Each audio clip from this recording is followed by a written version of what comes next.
Now, Morningstar's manager research team covers a wealth of different fund strategies, but sometimes it's nice to sit down with them in person and have a look at a few of them in detail. Joining me in the studio is John Miller.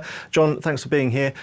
Talk me through the first of the three strategies we're going to talk about today. Hi, Ollie. Sure. So we'll start with European equities, the Europe ex-UK category, and we'll go for the Schroeder Europe Recovery Fund. There it follows a value approach, and it's been run by two co-managers, Andrew Lydon and Andrew Evans, since May 2018.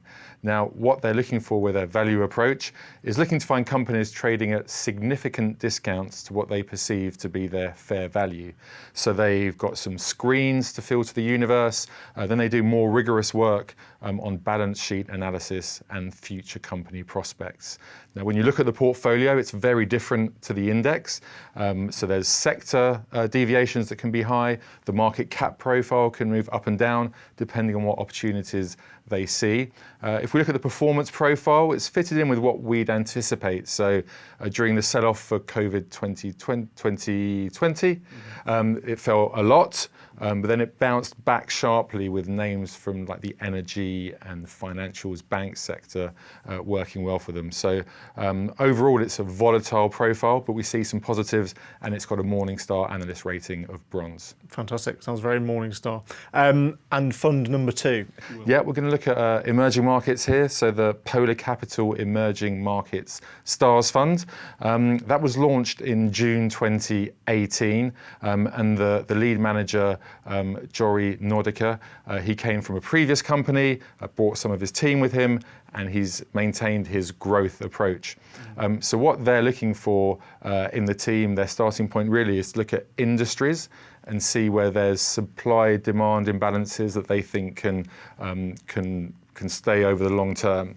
Then at the company level, they're looking at economic value added, and also they look at sustainability factors. So ESG risks come into play as well there. So if we look at the portfolio today, places like India and Vietnam are overweights.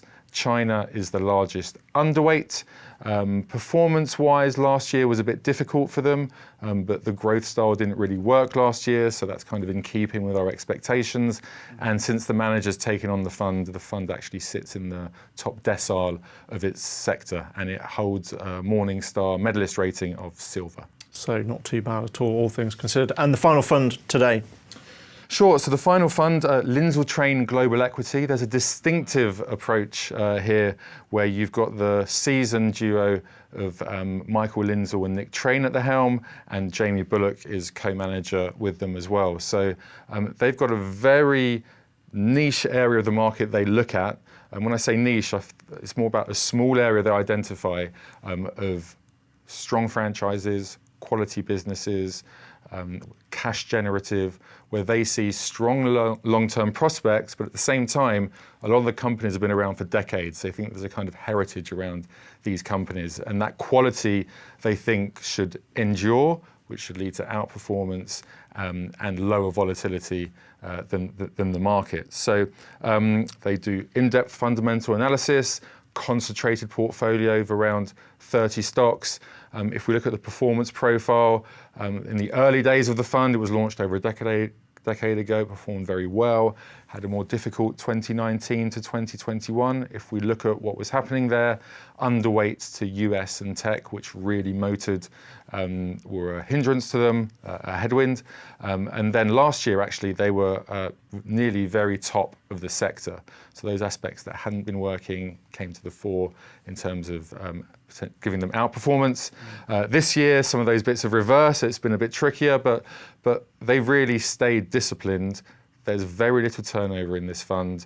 Sometimes we look at it and think maybe they could be making a few changes if they see some deteriorating aspects in companies, but they stay resolute, and we think that there should still be some long-term potential there in terms of outperformance, and it holds a Morningstar medalist rating of bronze. Brilliant, and I'm sure if there's one word that I can think of when it comes to Nick Train, it's resolute. For good or for ill, thank you very much for coming in. That was really interesting. An open invitation from me to Nick Train. I'd love to have you in the studio in John's seat, so do come and see us sometime.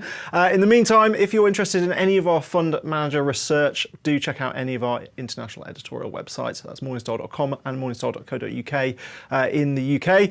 Until next time, my thanks to John again. I've been Ollie Smith for Morningstar.